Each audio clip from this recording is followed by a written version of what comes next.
E é isso aí. Vamos para mais um trabalho em formato de vídeo, Literatura Brasileira 3, professor Luiz Rogério. E boa noite para você, professor. Para você também que está me assistindo. Às vezes aparece um coleguinha, né? Eu sempre falo, porque às vezes a gente, né? Tá aí para prestigiar. Bem, hoje vamos falar sobre a fome. No romance O 15 de Raquel de Queiroz, publicado em 1930. Também vamos aí fazer uma breve contextualização. Vamos não, né? Eu vou. Sobre a fome também em 2021, 2020, né? E ok, vamos lá. Bem, o 15 é um romance que trata ali a seca de 1915 na região do Nordeste. E essa seca, ela acarreta em muitos problemas na vida desses personagens, que obviamente são inspirados numa realidade desse povo, dessa região, dessas pessoas, até por conta de uma questão geográfica, né, e bioma, eles acabam comumente convivendo com esses períodos de secas e chuvas. E bem, a seca ela ocasiona em diversos problemas, né? Não é necessariamente assim, faltou água, porque na falta de água você acaba tendo ressecamento do solo, perda da vegetação, sem vegetação você perde o gado, sem a ração do gado, né? Você, além de perder o gado, você perde comida, perde dinheiro, perde o leite, você perde uma porção de coisas nessa falta de água.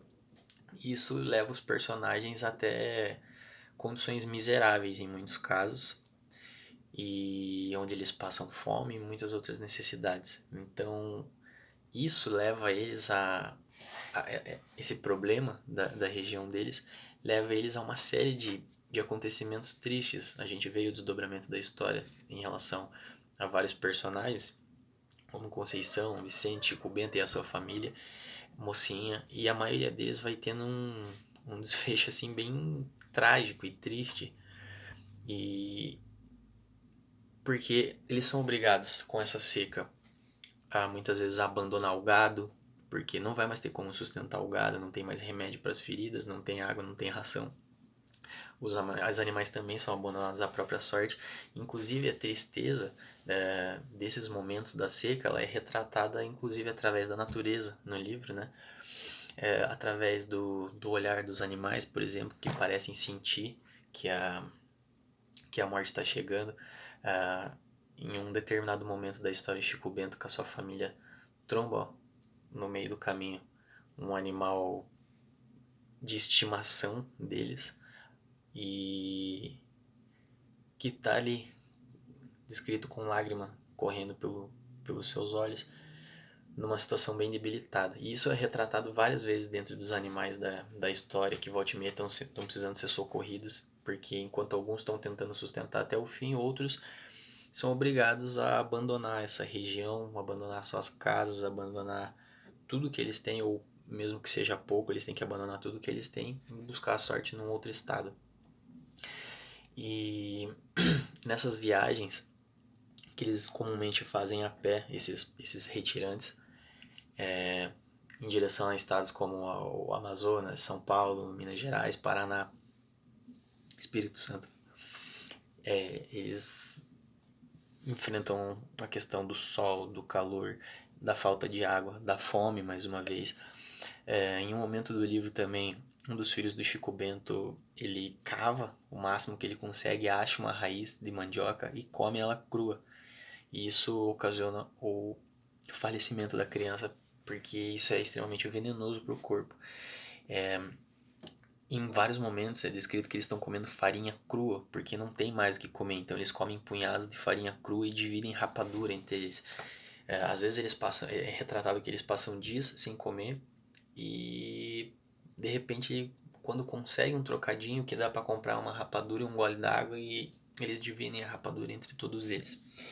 E essa viagem, essas peregrinações, vamos dizer assim, ou tanto quanto ficar nas suas terras, ocasiona nessa questão da desestruturação da família também, porque o próprio Chico Bento com a sua mulher na viagem, eles perdem 3 filhos, além de deixar a cunhada na casa de uma pessoa que depois vem a tratar ela muito mal. Então ainda eles perdem 3 filhos. Um se perde, é sequestrado, ou ninguém sabe o paradeiro dele. O outro morre de, de causas de fome e doença. E o outro por se envenenar com uma comida que não deveria comer, mas na hora da fome ele comeu, imagina, comeu mandioca crua. Então esse cenário triste ele é aplicado em diversos momentos do livro e você vai se comovendo com essa história e vai vendo a dificuldade em cada passo dessas pessoas. E por estar muito acostumado assim, a só andar, só andar, só andar e nunca se alimentarem ou beberem água, quando eles chegam num determinado destino do percurso, onde eles ficam num acampamento, num lugar onde tem vários retirantes e onde eles reencontram Conceição, que até ajuda eles com o que pode, você percebe ali a vastidão de quantas pessoas na mesma situação, passando o mesmo aperto e o como eles estão fracos, o quanto eles estão debilitados, o quanto eles estão apáticos, sempre descritos como quase à beira da morte. E é aí que chega, né, a questão do terceiro filho, eles decidem deixar um dos filhos com a Conceição, o Duca, que é a madrinha da criança, porque por mais triste que seja abandonar o filho para trás, não é bem um abandono, mas por mais triste que seja deixar a criança ali, ele não vai ter uma sorte diferente, ele não vai ter um destino diferente seguindo com os pais. Então, talvez com a madrinha ele tenha uma vida melhor. E relacionando tudo isso com a crise que a gente teve devido a uma pandemia e vários outros fatores, governamentais ou não, cada país reagiu de uma forma.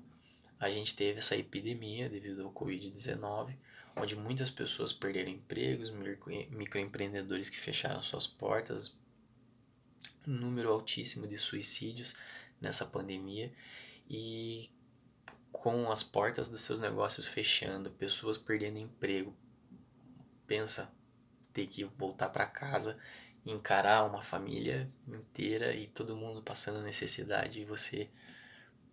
Então isso tem ocasionado um número muito alto de suicídios e a falta de emprego, a falta de estrutura, o pouco auxílio que chega, porque também o governo não tem muitos recursos e etc. E tudo isso acarreta num cenário de uma secura de certos recursos também, onde vem ocasionando, infelizmente, essa questão da fome aí no Brasil, muitas pessoas passando necessidade por conta da pandemia.